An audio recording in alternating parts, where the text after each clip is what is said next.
Надворешната политика е новото политичко бојно поле меѓу власта и опозицијата. Разликите меѓу двете страни за тоа како треба да функционира македонската дипломатија дојдоа до израз со чекорот на владата да биде коспонзор на резолуцијата за Украина која САД ја поднесува во Обединетите нации наспроти резолуцијата поддржана од Европската унија. За потоа земјава да гласа воздржано за двете, и за американската и за европската резолуција. Ова за социјалдемократите чиста импровизација и играње со стратешките цели на земјата. Со овие хаотични и навистина неразбирливи одлуки, Македонија испраќа порака дека нејзината надворешна политика е импровизација.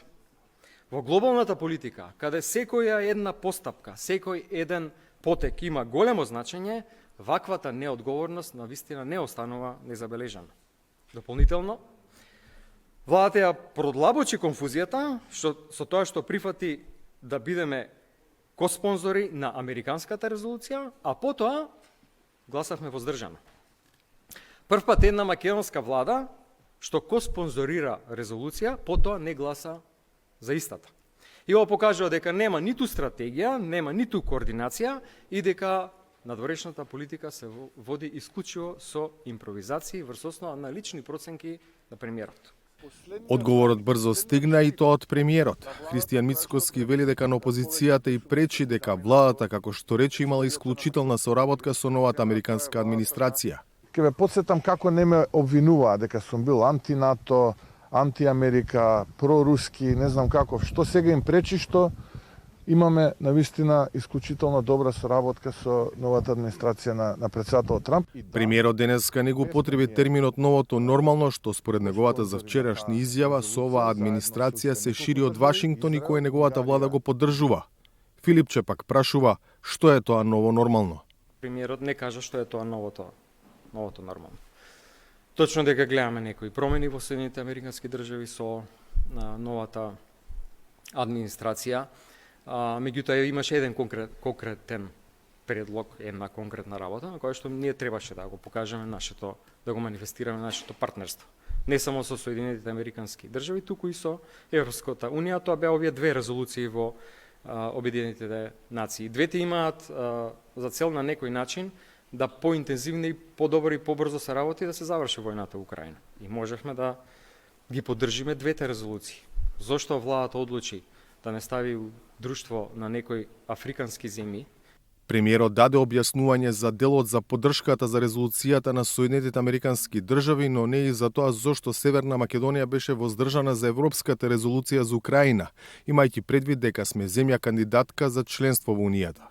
И да, бевме ние коспонзори на таа резолуција, заедно со уште неколку држави, Израел, Унгарија и Грузија. И ќе подсетам македонската јавност дека таа е обврзувачка резолуција бидејќи помина на Советот за безбедност. Каде што останатите членки, кои што се стандардни членки, односно постојани членки, но и оние членки кои што се менуваат ротирачки, не гласаа против. Ја поддржаа. Што значи дека ја поддржаа резолуцијата позади која што како коспонзор застана и нашата македонска влада, односно нашиот представник во Обединетите нации. Во меѓувреме, кога дојде таа резолуција да се гласа, на самото собрание беа поднесени неколку амандмани. Најголемиот дел беа одбиени, еден беше прифатен. И тогаш предлагачот го има тоа право, Соединените американски држави, со кои што целосно бевме искоординирани, гласаше воздржано.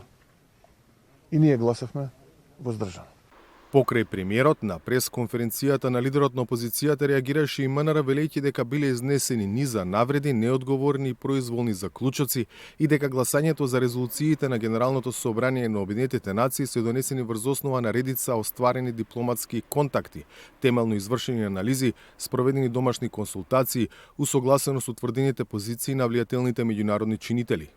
Честите посети на највисоко и високо политичко ниво на САД се потврда за нашата цврста заложба за зајакнување на партнерството и билатералната соработка со САД. Таквите засилени дипломатски активности дополнително ја потврдуваат и нашата понатамошна посветеност во правец на целосно согласеност со заедничката надворешна и безбедносна политика на Европската унија, пишува во реакцијата на Министерството за надворешни работи и надворешна трговија. Ако сме целосно согласени со европската надворешна политика, како што тврди владата, зошто гласаме спротивно на сите други европски земји? За гласот на Америка. Од Скопје, Владимир Мирчевски. Од владата, туку еден одговор само од